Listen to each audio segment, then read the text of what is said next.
इस वीडियो में हम देखेंगे कि हम ऑपरेटिंग सिस्टम में कैसे फिशिंग कर सकते हैं और फिर उन क्रेडेंशियल्स का हम कैसे यूज कर सकते हैं फर्दर अटैक्स में।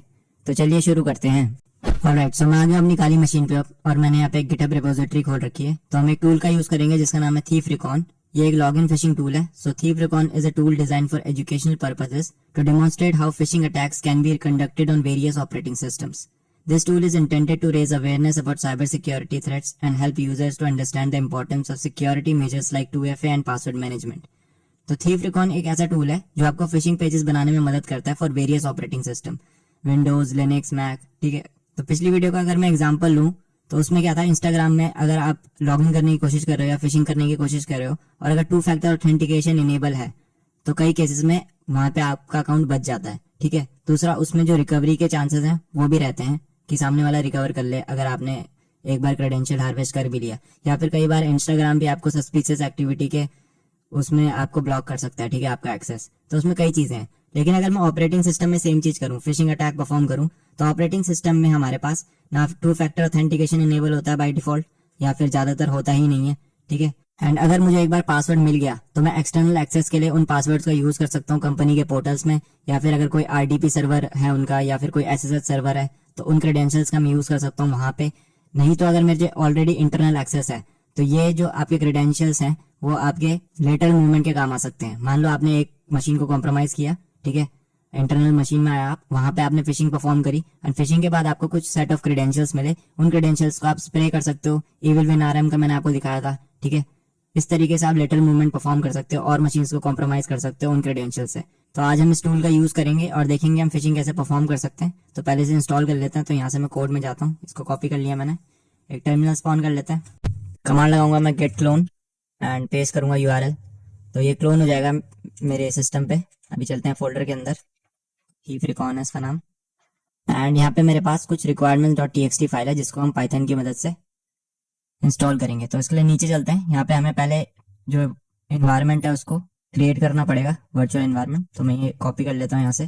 ठीक है, तो अभी एक वर्चुअल एनवायरनमेंट हमने क्रिएट कर लिया है रकून VENV नाम से। इसको एक्टिवेट कर लेते हैं। तो इसके लिए ये कमांड है। तो अभी ये रकून ENV वाला यहाँ पे सिलेक्ट हो चुका है। ठीक है, अब हम पिप का यूज करेंगे रिक्वायरमेंट्स को इंस्टॉल करने के लिए। तो जितने भी मॉड्यूल्स इसमें जरूरी होंगे वो सारे यहाँ पे इंस्टॉल हो जाएंगे। तो requirements.txt फाइल में कुछ है नहीं।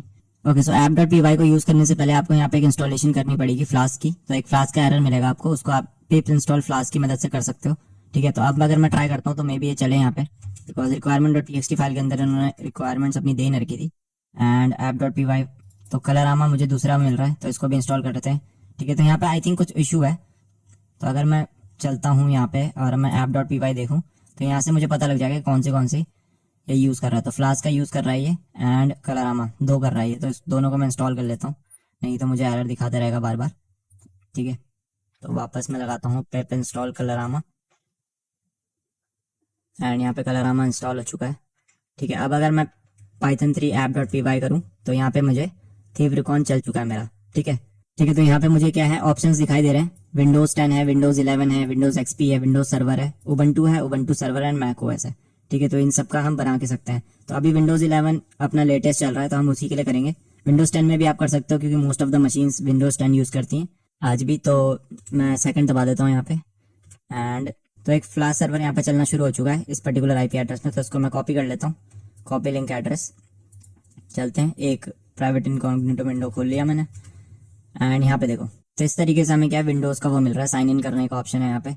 तो लेट्स से मैं यहाँ पे कोई भी नाम डालता हूँ, लेट्स से टोनी स्टार्क मैंने यहाँ पे नाम डाला, एंड पासवर्ड मांग रहा है तो 1 2 3 4 पासवर्ड दिया मैंने, एंटर दबाया मैंने। उसके बाद इसने मुझे माइक्रोसॉफ्ट की जो वेबसाइट है उस पर रिडायरेक्ट कर रहा है। ठीक है, अगर मैं यहाँ पे देखूँ तो यहाँ पे इसको कैंसिल करते हैं। ठीक है, और अगर मैं यहाँ देखूँ तो credential.txt फाइल है, आई थिंक इसके अंदर सेव किया होगा इसने। एंड देखो, user name Tony Stark and password है 1 2 3 4 जो मैंने वहाँ पे डाला था। ठीक है, तो इस तरीके से आप क्रिएट कर सकते हो। अभी ये लोकल नेटवर्क पे चल रहा है, आपके फ्लाश सर्वर का यूज करता है, ये लोकल नेटवर्क पे चल रहा है आपके ये। बट आप इसको पोर्ट फॉरवर्डिंग करके ngrok या किसी और चीज की मदद से इसको क्या कर सकते हो, ओवर द नेटवर्क भी यूज कर सकते हो। तो हम दूसरा किसी उसका देख लेते हैं, ऑपरेटिंग सिस्टम का। ऑलराइट, सो मैंने इसके बाकी ऑप्शंस को ट्राई किया और बाकी अभी डेवलपमेंट में है। तो अभी सिर्फ विंडोज 11 वाला काम कर रहा है, तो आप विंडोज 11 वाला यूज कर सकते हैं इस पर्टिकुलर टूल के साथ। तो आगे बढ़ते हैं। ऑलराइट, सो जो नेक्स्ट टूल है मेरे पास वो है fake log on screen. So fake log on screen is a utility to fake the Windows log on screen in order to obtain the user's password.